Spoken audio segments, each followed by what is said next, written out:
I'm from the Netherlands, so sorry for my English. If you don't understand me, please raise your hand and I will try to clarify. Gociety stands for a society of active and independent seniors. And on top of that, we provide tools for the informal and formal caregivers to catch their clients and their loved ones before they fall. Just get me the clicker. So we are addressing the main challenges of aging. And as I said, the main challenge for us is the challenge of falls. I think you know the challenges of falls, the impact it has on seniors. Today, Mr. Johnson or Mrs. Johnson is completely 100% independent. After a fall, she will be 100 or can be 100% dependent. That's the aspect of the senior, which is huge. But there is also a financial impact. 9,000 euros is the average cost for an insurance company when a senior is falling. 9,000 euros. In a small country like the Netherlands, 80,000 people go to the first aid because of a fall. I did not look up the numbers for the UK, but it's much larger. Before we started our company, we worked together on a big report of 250 pages to understand what are the specific needs of the seniors. And what we learned is that they are not interested in ICT in general at all. You have to make it relevant for them. That's really important for the adaptation. It should be mobile, because the 65 years olds are starting their new youth.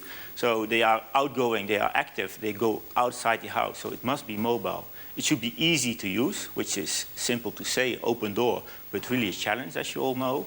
But the most important thing, what seniors really dislike, is stigmatizing.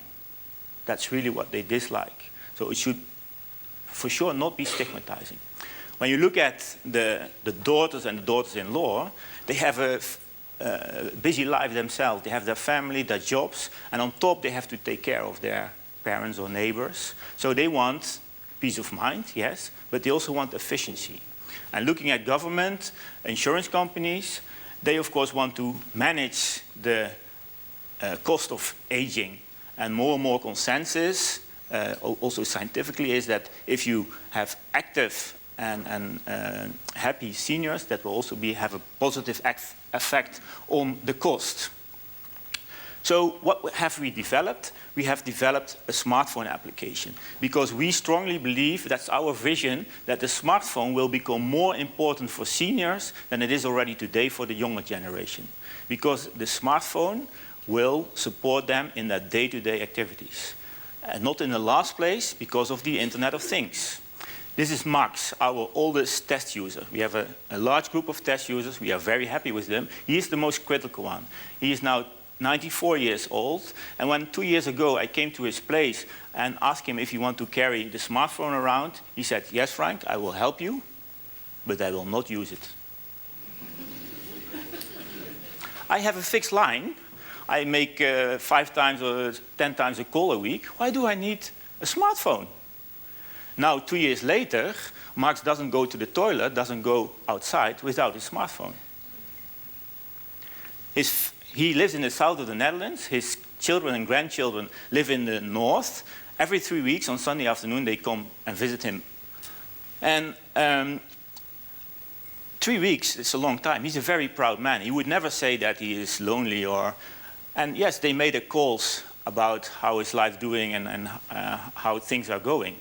But today he has a family WhatsApp, and he says to me, every day I receive a message, a little picture, a video of my grandchildren and my children. I'm much more connected to the inner circle of my family again.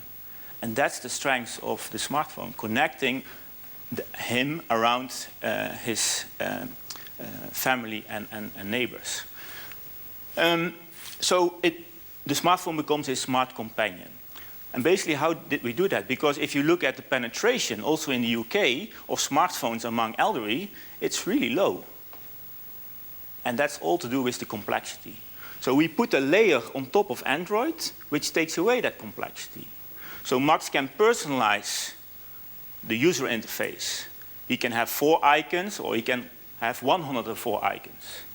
And Mr. Johnson, Mrs. Johnson want to play Wordfreud, and Max is interested in museas. So they can personalize.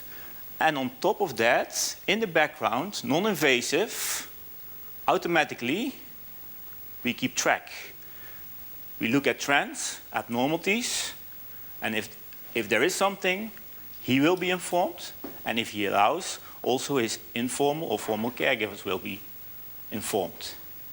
We look at geofencing, activity monitoring, fall detection, fall risk assessment, a lot of applications which all run in the background. Then we have the Go Live Assist, which is an application for the informal caregiver. In this case, the daughter of Max. Remotely, she can look over Max activities, but she can also support Max in terms of adding the latest family pictures, or adding, because Max doesn't know the Play Store, doesn't have a credit card, adding a specific app he wants. So she can really be of help remotely and organize that care in an efficient way. Last but not least, we have the Go Live Wear. It's a wearable connected via Bluetooth Low Energy to the smartphone. It has all the sensors in it that we need to do the sophisticated measurements we are doing. So that when Max takes a shower, he can wear it on as a necklace, or he can put it on his belt. Because in the shower, normally you don't have your smartphone with you. So if there would be a fall event, also now Max is protected. We gather a lot of quantitative data, but it's also important, we learned, to inform and to have subjective data available. So we have very simple questionnaires where Max, by 4 smileys, can indicate, in this case, the risk, the fear of falling, because we learned that the fear of falling has a big impact on the chance that you fall.